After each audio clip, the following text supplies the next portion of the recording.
daily live show. 3 days of gaming goodness streamed straight to you on e3.ign.com and on YouTube. Fallout 3 is loved by both critics and gamers alike. After all, it was IGN's Game of the Year for 2008. Now the post-apocalyptic world is back with Obsidian's Fallout New Vegas. With us, our creative director, Chris Avellone, I hope I got that right, and executive producer, Larry Liberty, who has the best last name ever. What's up, guys? Thanks for joining us. We've seen a lot of Fallout New Vegas, but I think today we're going to see something a little bit special. We're going to get into a little bit of the Strip, am I right? Absolutely. Okay, cool. So let's head on to the Strip. What are we going to find there that's going to be really special in the Fallout world this time? Well, one thing you're going to notice as soon as you head out to the Strip in New Vegas, you're going to notice a distinct different feel in the eastern seaboard with Washington, D.C. Because Las Vegas was not actually hit by the nuclear warheads that hit a lot of the East Coast, and there's a story reason why the nuclear warheads didn't fall on Vegas, which you'll discover over the course of the game.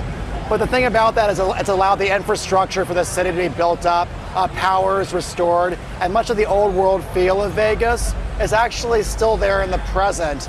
But if the player digs around a bit, they'll be able to find sort of the seedy underbelly and kind of the cool things that are going on in the city. So I guess most importantly, when you hit the Strip, the casinos. Absolutely. Each of the casinos here sort of has their own particular vice that they're catering to.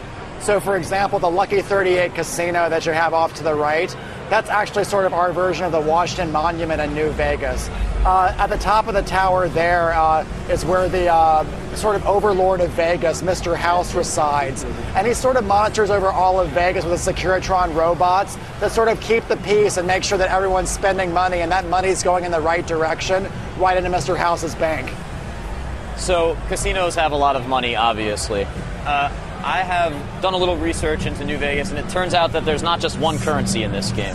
Yes, there are actually multiple currencies. Our project director, Josh Sawyer, actually set up different currencies for each of the factions that are present in the game. So, for example, for one faction, the New California Republic, for which I'm wearing a fine shirt, has its own currency, the NCR Bucks, and then the Caesar's Legion, one of the other factions, actually mints its own currency.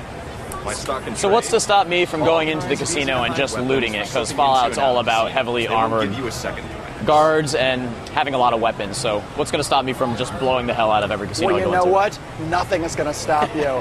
It's actually true to Fallout that if you want to go into a casino guns blazing and wipe everyone out, you're absolutely allowed to do that. However, the casinos on the Strip are all about keeping the peace. So what they want to do is they have a strict no weapons policy for entering casinos. So they'll pat you down when you come through the door.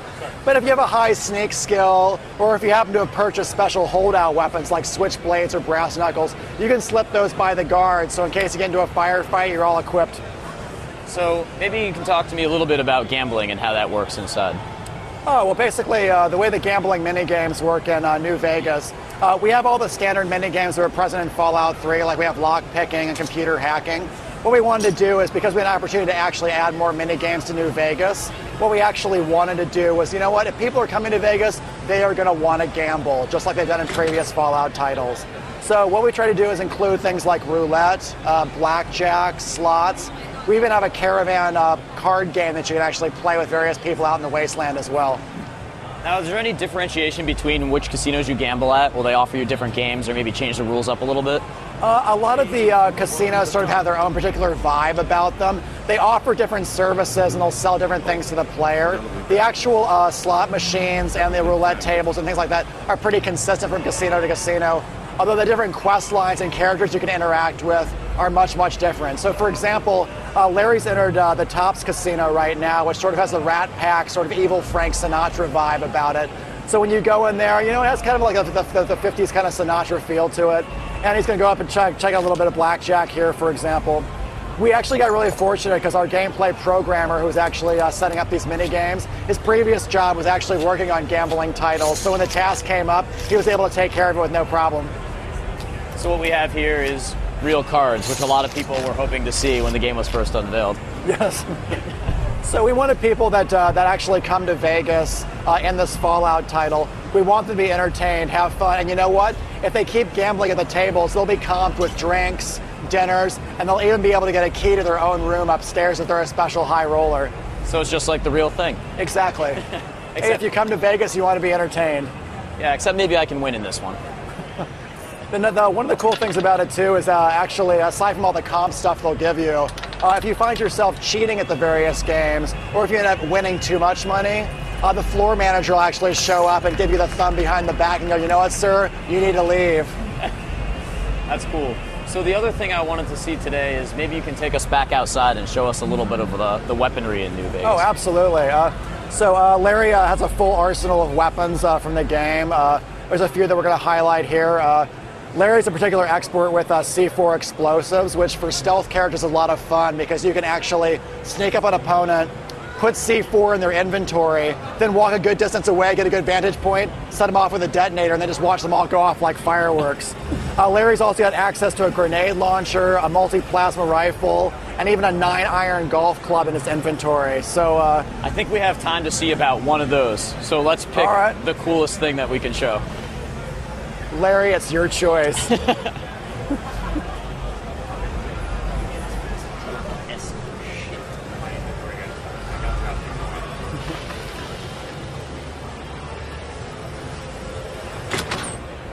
Where do we just enter right now? We actually entered the Tops Casino again.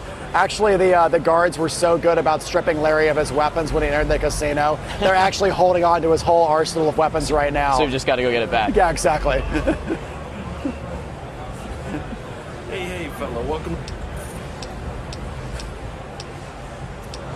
Smooth. Have a good. Enjoying this thing? Really? Awesome. Have a good. Were you able to get your weapons back? I'm not sure. It looks like they stripped you pretty good. I don't know if you could fire up a save game, Larry, then just start firing. So what Larry's going to do now is he's going to travel back in time, fire up a really quick load, and then just open fire. All right. So the strip seems like it's pretty much enclosed from the rest of the land around it. Yeah, actually it's set up with a whole series of walls made out of old signage and billboards that were taken over from other sections of the city. So it forms this whole perimeter wall around the whole structure. You actually have to show that you have enough money to get inside in order to be able to deal with Mr. House. So it is kind of an enclosed location, but once you're in there, there's a tons of stuff you can do. For players that are familiar with the vaults that were present in Fallout, we actually have a Vault 21 that's actually present on the strip.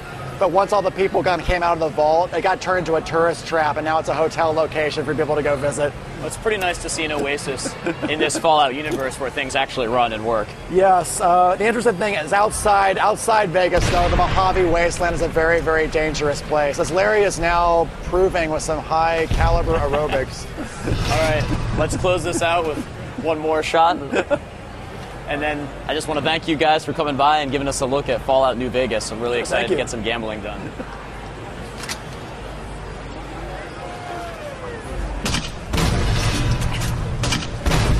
There we go. Thanks a lot, guys. Sure, thank you. Back to you, Jess.